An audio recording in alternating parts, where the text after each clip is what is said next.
नमस्ते। एनडीए को बिहार में प्रचंड जीत मिली है। यह जीत ऐतिहासिक कई मायनों में है। एक तो लगातार 20 साल तक शासन करने वाले नीतीश कुमार को लोगों ने एक शानदार फेयरवेल दिया। उन्हें 85 सीटें देकर एक बार फिर यह तय कर दिया कि बिहार को बदलने में नीतीश कुमार का जो योगदान रहा उसे लोगों ने नहीं भूला है। वहीं दूसरी तरफ भाजपा को 89 सीट्स देकर बिहार के लोगों ने यह तय कर दिया कि भाजपा ही बिहार का भविष्य है।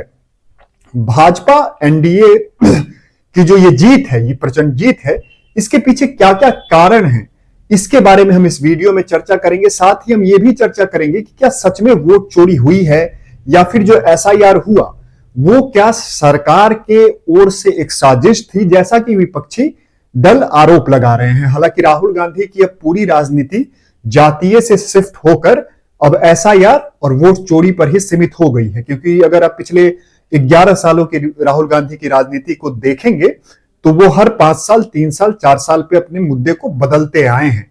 पहले उन्होंने राफेल का मुद्दा उठाया, उसके बाद चौकीदार चोर है का मुद्दा उठाया, फिर 2024 में उन्होंने कास्ट का मुद्दा उठाया, संविधान का मुद्दा उठाया, जिसमें उन्हें हल्की सफलता भी मिली। और उसके बाद वो समझने लगे कि इसी पे अब वो फिर आगे चलेंगे तो 2029 में कहीं ना कहीं उनकी पार्टी को जीत मिलेगी। लेकिन लोगों ने उनके चाल को समझ लिया। तो इस वीडियो में जो बात करने वाले हैं हम, पहले तो क्या क्या कारण रहे जिससे एनडीए को इतनी बड़ी जीत मिली और भाजपा सबसे बड़ी पार्टी, मतलब बिहार के इतिहास में पहली बार सबसे बड़ी राजनीतिक दल बनकर उभरी है। तो उसका एक कारण बहुत स्पष्ट है कि बिहार में या फिर भाजपा की कमान जब से अमित शाह के हाथों में आया, तब से भाजपा के अंदर संगठन के तौर पे एक बड़ा बदलाव हुआ कि भाजपा सरकार और संगठन पैरेलल चलाती है। सरकार के लोग सरकार में काम करते हैं और संगठन के लोग संगठन में काम करते हैं। अमित शाह ने संगठन को इतना मजबूत कर दिया ग्राउंड पे, और खुद आगे आकर, ऐसा नहीं कि खुद एसी कमरों में बैठकर और खुद दिल्ली से निर्देश देकर उन्होंने ये सब काम किया, नहीं। वो जिस राज्य में चुनाव हुआ वहां जाकर उन्होंने संगठन में काम करने वाले छोटे छोटे कार्यकर्ताओं को निर्देश दिए, उनसे बात किया, उनका फीडबैक लिया, तब जाके ये स्थिति हुई। तो शुरुआत होती है 2022 में, जब नीतीश कुमार वापस महागठबंधन की ओर चले गए। उस समय अमित शाह ने विनोद तावड़े को फोन किया, उन्हें अपने आवास पे, दिल्ली आवास पे बुलाया और फिर उनको कहा कि आप बिहार जाइए। उनको बिहार का प्रभारी बनाया गया, उनको बिहार का दायित्व दिया गया कि आप बिहार जाइए, वहां संगठन का काम कीजिए और 2025 विधानसभा चुनाव को लेकर अभी से तैयारी शुरू कर दीजिए। तो आप सोचिए कि भाजपा किस तरह से काम करती है। विनोद तावड़े संगठन के आदमी है और वो लंबे समय से जो बीजेपी का संगठन है उसके लिए काम कर रहे हैं। कई बार उन्हें लंबे समय से पद भी नहीं मिला, इसके बाद भी वो लगातार संगठन के लिए काम कर रहे हैं। तो अमित शाह ने उन्हें यह निर्देश दिया, उसके बाद वो फिर बिहार आए। लेकिन फिर बाद में जाकर नीतीश कुमार वापस एनडीए का हिस्सा बन गए। लेकिन भाजपा अपनी तैयारी लगातार, विनोद तावड़े बिहार में रह के, बिहार में कैंप करके संगठन का काम करते रहे। वो लगातार बिहार में रहे पिछले 3 सालों से। अब हम आते हैं चुनाव पे। चुनाव से 2-3 महीने पहले अमित शाह कई बार बिहार आए। उन्होंने सांगठनिक तौर पे, मतलब आके ऐसा नहीं कि वो रैली कर रहे थे और चले जा रहे थे, नहीं, वो 2-2 रात, 3-3 रात बिहार के अलग अलग जिलों में रुके हैं। वहां उन्होंने संगठन में काम करने वाले छोटे छोटे कार्यकर्ताओं से बात की है और फिर वो जो उनसे फीडबैक मिला उसको फिर आगे संगठन में चर्चा ऊंचे स्तर पर करके फिर आगे उसको क्या करना है, उसमें आगे टिकट किसको देना है, इन सब चीजों पे उन्होंने रणनीति बनाई। प्रचार के दौरान जब इलेक्शन नजदीक आ गया तो प्रचार जब शुरू हुआ तो एक तरफ देखिए कि भाजपा के सभी बड़े नेता, और 3 नेताओं का मैं यहां नाम लूंगा। पहले सतीश पूनिया राजस्थान से आते हैं, जाट हैं, उनके कास्ट का बिहार में कोई है भी नहीं। लेकिन इसके बावजूद सतीश पूनिया पिछले 2 महीने से बिहार के किसी एक गांव में, बक्सर या बेगूसराय के किसी गांव में वो रह रहे थे। वहां से वो रोज सुबह निकलते थे 9 बजे, पूरे क्षेत्र में जाते थे, लोगों से मिलते थे, मतलब इतना बड़ा नेता किसी एक छोटे से होटल में रह रहा है और वहां से वो सुबह 9 बजे निकलता है, लोगों के घर घर जाकर संगठन का जो काम है वो वहां जाकर कर रहा है, वोट मांग रहा है, अपने कैंडिडेट्स के लिए जो फीडबैक ग्राउंड से आ रहे हैं वो ऊपर पहुंचा रहा है। दूसरा नाम है रमेश बिधूड़ी, सांसद रहे हुए कई बार के, भाजपा के दिग्गज नेता है। वो उनकी एक तस्वीर अचानक से आ गई। हालांकि ये तस्वीरें आमतौर पे आती नहीं है, क्योंकि आपने सतीश पूनिया का भी नहीं देखा होगा वो तस्वीर, जब वो बिहार में कैंप कर रहे थे या बिहार में गांव गांव घूम रहे थे। तो रमेश बिधूड़ी बेगूसराय के किसी गांव में बैठक ले रहे थे 10-12 लोगों के साथ।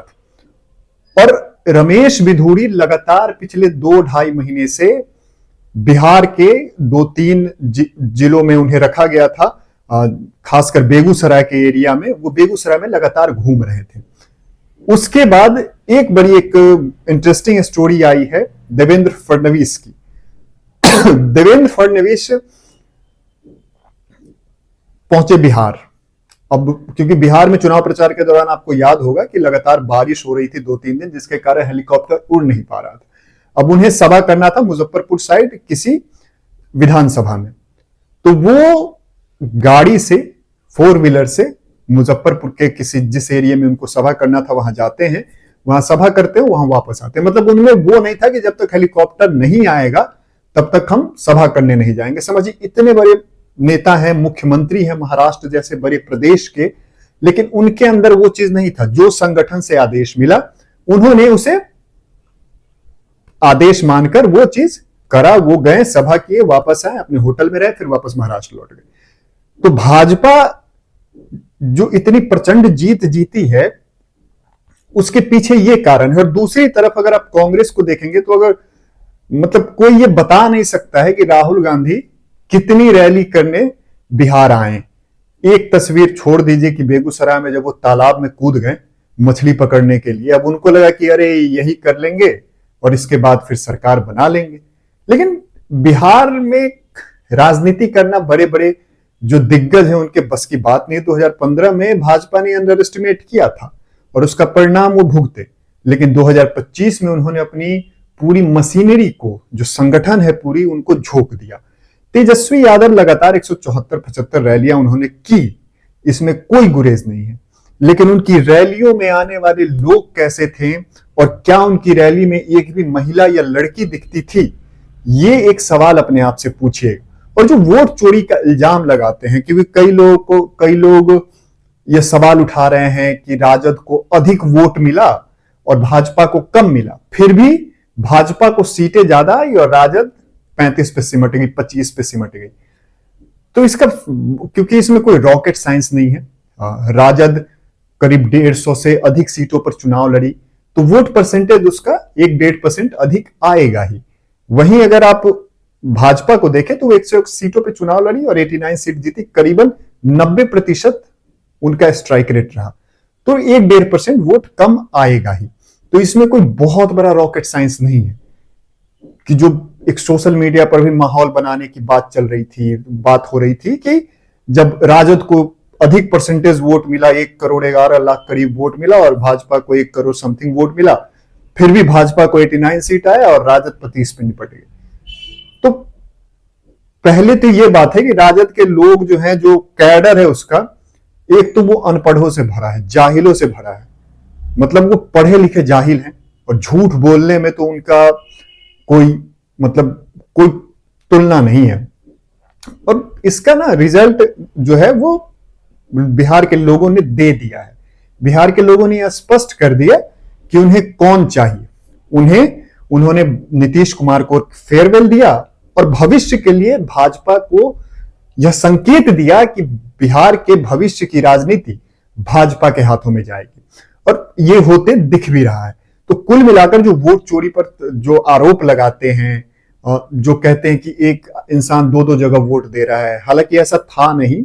किसी का नाम दिल्ली में रहा था, पहले SIR हुआ, उन्होंने वहां से अपना नाम कटवा के बिहार में अपना नाम जुड़वा दिया।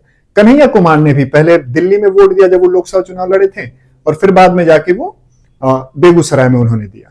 तो ऐसे हर दल के लोग थे या कई लोग ऐसे थे जिनका कहीं और था, एसआईआर हुआ, उन्होंने अपना जहां थे वहां से नाम कटवाया और बिहार में जुड़वा लिया। कई लोग थे जो बिहार में अपना नाम कटवा लिया और जहां वो रहते हैं देश के किसी भी हिस्से में, वहां उन्होंने अपना नाम रखा वोटर लिस्ट में। तो जो एक माहौल बनाने की कोशिश की जा रही है और आने वाले दिनों में राहुल गांधी फिर 4 पर्ची लेके आएंगे और फिर वही कहेंगे कि वोट चोरी हो गया। और राहुल गांधी इस भ्रम में जी रहे हैं शायद कि उनको लगता है कि वो जो बोल देंगे वो लोग मान जाएगा। और वही कि जैसे सुनील सिंह ने, राजद के जो नेता हैं, एमएलसी हैं, उन्होंने कहा था कि लोग सड़कों पे उतर आएंगे, नेपाल बांग्लादेश बन जाएगा। तो क्या है ना कि बिहार में लोग जो हैं वो शिक्षित है, पॉलिटिकली अवेयर हैं, बिहार में या फिर भारत में। तो ऐसा माहौल बनाने की कोशिश की गई थी लद्दाख में, लेकिन क्या हुआ, सोनम वांगचुक का कहां, वो जेल में बेचारे बैठे हुए हैं और उनके साथ जो आगजनी वगैरह किया था कुछ लोग, वो कहां बैठा हुआ है। उसकी सुध न लालू यादव लेने गए हैं, न राहुल गांधी और न ही तेजस्वी यादव। तो कुल मिला के वोट चोरी पर जो आरोप लग रहा था उस पर मैंने सोचा एक वीडियो बनाया जाए और भाजपा क्यों जीती, इस पे एक वीडियो बनाना जरूरी था। बाकी अगर आपके मन में कोई सवाल है तो जरूर पूछिएगा। वीडियो अच्छी लगे तो लाइक जरूर कीजिएगा। बहुत बहुत धन्यवाद।